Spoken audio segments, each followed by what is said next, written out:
السلام علیکم ناظرین اور سامعین. یہ کہنا آسان نہیں اور ضروری بھی نہیں کہ آج کے دور میں نوکری کرنا کوئی آسان کام ہے. چاہے وہ پرائیویٹ ادارہ ہو یا گورنمنٹ ادارہ. اس کی بنیادی وجہ نوکری میں ہونے والی سیاست ہے جو کہ خود ادارے کی اپنی پالیسیوں کی عدم دھیان کی وجہ سے ہوا کرتی ہے، اور انہی وجوہات کی بنیاد پر آپ جیسے لوگوں کے ساتھ برائی ہونا شروع ہو جاتی ہے. ہم یہ نہیں کہہ رہے کہ آپ میں سے ہر کوئی اس کا شکار ہوتا ہے، مگر اکثریت اس کا ضرور شکار ہوتی ہے. مگر ٹاپک کو آگے بڑھانے سے پہلے سب سے پہلے آپ لوگوں سے گزارش ہے کہ ہمارے چینل کو سبسکرائب کیجئے، نوٹیفیکیشن بیل کو ہٹ کیجئے. جی ناظرین، آج انہی اہم بنیادی مسائل میں سے ایک کڑی کو ہم آپ سے ڈسکس کرنے والے ہیں، جس کی 6 بنیادی علامات ہیں. اگر ان میں سے ایک بھی آپ کے ساتھ مستقل ہو رہی ہے تو آپ کو ہوشیار رہنے کی تنبیہ کی جاتی ہے، کیونکہ برائی کا اکثر ایک ایک قدم بظاہر بہت آپ کو چھوٹا نظر آتا ہے، لیکن اس کی رفتار بہت زیادہ تیز ہوتی ہے. خیر، موضوع تو آپ جانتے ہی ہیں، جس کا نام ہے 6 واضح نشانیاں کہ آپ کو آپ کی نوکری میں فقط استعمال کیا جا رہا ہے. آئیے اب ہم اپنے پوائنٹس کی طرف رجوع کرتے ہیں. نشانی نمبر 1، بن پوچھے کام سونپ دیا جائے. یہ ایک طریقے کی خطرے کی گھنٹی ہے جسے دیکھنا آسان نہیں. بس آپ ایسے سمجھ لیں کہ آپ کا باس یا آپ کا مینیجر فقط آپ کو مستقل اضافی کام دیتا رہے، بغیر اس بات کا احساس کیے کہ آپ کی اس کام کو لے کر اپنی کیا کیفیات ہیں. یوں تو کام کا وزن بڑھنا نوکری کا حصہ ہے، مگر یہاں اس بات کو خاطر میں لانے کی اشد ضرورت ہے کہ اتنا جان لینا بھی بہت ضروری ہے کہ آپ کو جو کام دیا جا رہا ہے کیا وہ آپ کی جاب ڈسکرپشن کے مطابق ہے، یعنی کہ آپ کے کام آپ کے دائرے میں لگتے ہیں. اس میں اضافی اشارہ اس بات سے بھی لگا لے کہ آپ کو عموماً کوئی عام آدمی یا آپ کے لیول کا آدمی آ کے کام پکڑا دیتا ہے. نشانی نمبر 2، آپ کے باس یا کوئی بھی آپ کے شکر گزار نہیں ہوتے. مطلب اب ایسا بھی ممکن نہیں ہے کہ آپ کے مینیجر ہر وقت آپ کی تعریفوں کے پلی باندھتے رہیں. ہاں، مگر اگر آپ کا مینیجر آپ کے کسی بھی کام کی طرف توجہ ہی نہیں کرتا اور آپ کی نہ کوئی حیثیت رکھتا ہے تو یہ واقعی ایک خطرے کی علامت ہے، کیونکہ 24 گھنٹے اور 7 دن میں اور سال کے 365 دنوں میں کوئی نہ کوئی ایسا دن ضرور آتا ہے جس پر انسان اپنی معیار اور طاقت سے کئی گنا بڑھ کر کام کرتا ہے.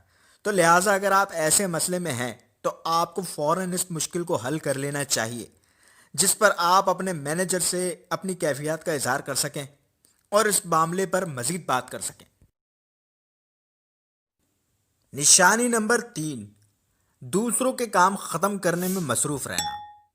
یعنی کہ آپ کا عموماً وقت دوسروں کے کام کرنے میں خرچ ہو جاتا ہے. دیکھیں، کسی کی مدد کرنا بہت اچھی بات ہے، مگر یہ بھی سچ ہے کہ ہر کام کی ایک حد ہوتی ہے، اس سے باہر اس کا فقط نقصان ہی نقصان ہے.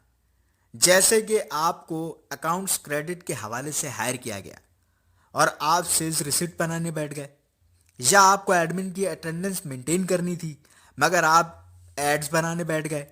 یہ وہ باتیں ہیں جس سے سراسر آپ کو نقصان ہوگا اور آپ کا باس فقط آپ کو کام چور مانے گا، کیونکہ آپ کا اپنا طے شدہ کام کبھی بھی وقت پر مکمل ہی نہیں ہو سکتا. اور ہو بھی کیوں؟ وجہ وہی ہے کہ آپ اپنا کام چھوڑ کر دوسروں کی مدد میں لگ جاتے ہیں. لہٰذا ایسی باتوں پہ توجہ رکھیں، اور اگر ایسے کام کسی ایکسٹرنل پریشر کی وجہ سے آ رہے ہیں تو اپنے باس کو اعتماد میں لیجئے اور ان کو اپنی ساری بات بتائیے، کیونکہ دونوں حالت میں زیادہ بری حالت آپ کی پہلی والی سچویشن میں ہوگی. نشانی نمبر 4، ایک سے زائد آدمی کا کام کرنا. ایسا معاملہ عموماً تب پیش آتا ہے جب ڈپارٹمنٹ کا کوئی آدمی نوکری چھوڑ کے چلا جاتا ہے. اس کے حصے کے کام کو جاری رکھنے کے لیے آپ کا انتخاب کیا جاتا ہے.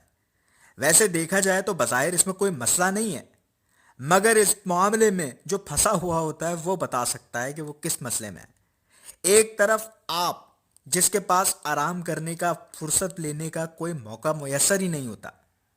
یہ برا نہیں ہے، مگر یہ اس وقت تک برا نہیں ہے جب تک آپ کے ساتھ پورا ڈپارٹمنٹ مصروف ہو. مگر اگر معاملہ ایسا ہو کہ فقط آپ ہی کو کام سونپ دیا جائے اور جبکہ اطراف کے لوگ فارغ ہیں، تو یہ زیادتی ہے۔ اور اس معاملے میں آپ کو اپنے باس سے ضرور بات کرنی چاہیے اور ان کو بتانا چاہیے کہ آپ آلریڈی کتنے سارے کاموں میں پھنسے ہوئے ہیں، تو کائنڈلی اس کام کو دوسری طرف شفٹ بھی کیا جائے، شاید آپ کی مدد بھی ہو جائے۔ نشانی نمبر 5، بلا اضافی مراد کے کام لیتے رہنا۔ یہ معاملہ ایسا ہے جہاں پر ہر کام کرنے والا آدمی اپنے آپ کو مجرم سمجھ سکتا ہے، مگر میں اس پوائنٹ میں ان لوگوں سے مخاطب ہوں جن کو نہ صرف خود علم ہے بلکہ پورا ڈپارٹمنٹ ان کی اس بات کی تائید کرتا ہے کہ یہ آدمی ہم سب سے زیادہ محنت اور لگن کے ساتھ کام کرتا ہے۔ مانا کہ آپ کی پروموشن بھی ہوئی، آپ کی سیلری میں اضافہ بھی ہوا، مگر ایک منٹ کے لیے ذرا سوچئے، کیا اتنا کافی تھا جس کی خاطر آپ نے اپنے گھر والوں تک کے ساتھ وقت نہ گزارا، بچوں کی کانووکیشن تک چھوڑ دی، رشتہ داروں کی شادیاں قربان کر دی؟ یہ سوال شاید آپ میں سے کئی کو غصہ دلا دے، مگر ہر شخص کا اپنا ایک معیار ہے اور ہر کوئی اپنے معیار کو جانتا ہے۔ اگر آپ کو اپنی کوشش سے کم معاوضہ ملا تو یہ بھی اچھا نہیں، کیونکہ یہاں یہ بات واضح ہے کہ آپ کو فقط آپ کی ایفرٹ کے مطابق استعمال کیا گیا۔ مگر دوسری بات یہ بھی کہوں گا کہ کمپنی اور امپلائی کا رشتہ بھروسے کی بنیاد پہ ہی ہوتا ہے، منافع کی بنیاد پر نہیں۔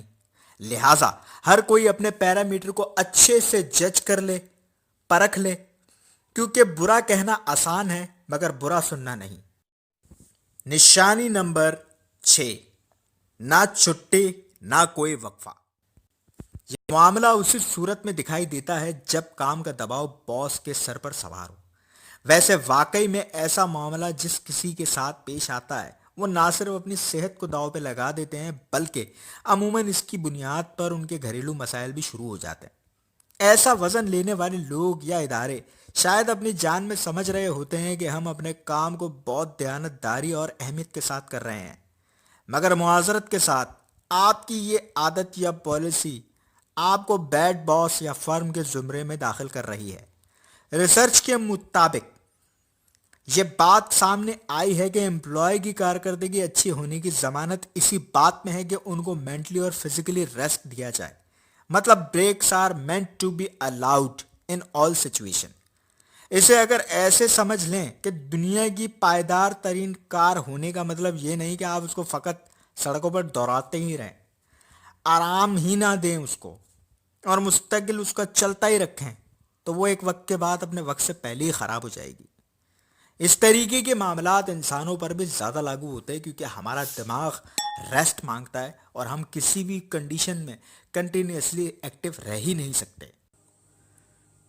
تو جی ناظرین، یہ تھے ہمارے کچھ سلیکٹ کیے ہوئے پوائنٹس جو آپ تک ہم لے کر آئے۔ آپ کمنٹ کر کے لازمی بتائیں کہ اس ویڈیو میں کون سی باتیں آپ کو اچھی لگیں اور کس بات سے آپ متفق نہیں۔ تب تک کے لیے اجازت دیجیے۔